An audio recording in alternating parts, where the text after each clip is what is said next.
La géopolitique aujourd'hui est un sujet qui est très très vaste, mais ce qui nous intéresse en fait, c'est le fait que la géopolitique aujourd'hui investit le champ cyber et qu'on voit de plus en plus en fait d'entreprises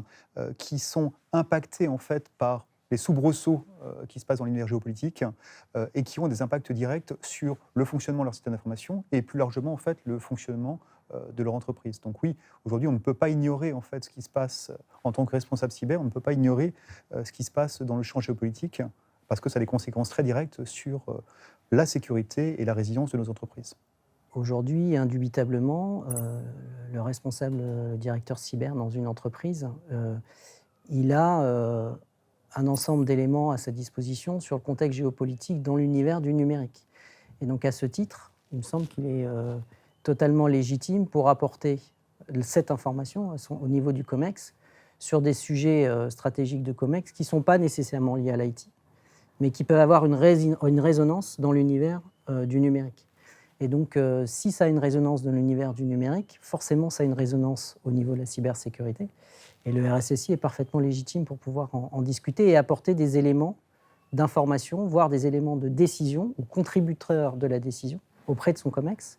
sur des sujets stratégiques, d'ouverture de pays, d'ouverture de magasins, de sites dans des régions extérieures, comprendre un peu le contexte géopolitique dans lequel on se situe. Ça résonne dans l'univers de l'Internet. Et nos équipes, aujourd'hui, leur métier, c'est aussi de voir ce qui se passe dans l'univers underground de l'Internet et de comprendre quel est le contexte un peu géopolitique pour donner des informations et remonter ces informations au plus haut niveau de l'entreprise. Ce qu'on constate en fait depuis quelques années, c'est une augmentation significative en fait des incidents et des attaques qui trouvent leur origine en fait dans un facteur géopolitique, que ce soit une guerre entre deux pays ou une prise de position, par exemple, de la France sur un sujet donné, qui va avoir comme conséquence immédiate en fait des attaques menées par des activistes, des groupes qui sont soutenus par des États sur des entreprises françaises, par exemple du CAC 40 ou autres, et on voit ce type d'attaque en fait se répandre sur l'ensemble des entreprises de façon un peu non ciblée, on va dire, mais concernant tout un écosystème français. Dans un contexte de décision stratégique d'entreprise, le contexte géopolitique, qu'il ait une résonance numérique ou pas, c'est important de venir nous voir, puisque peut-être qu'a priori il ne l'a pas, mais nous, on saura dire s'il en a ou pas. Enfin, c'est mal dit, mais c'est un peu l'idée.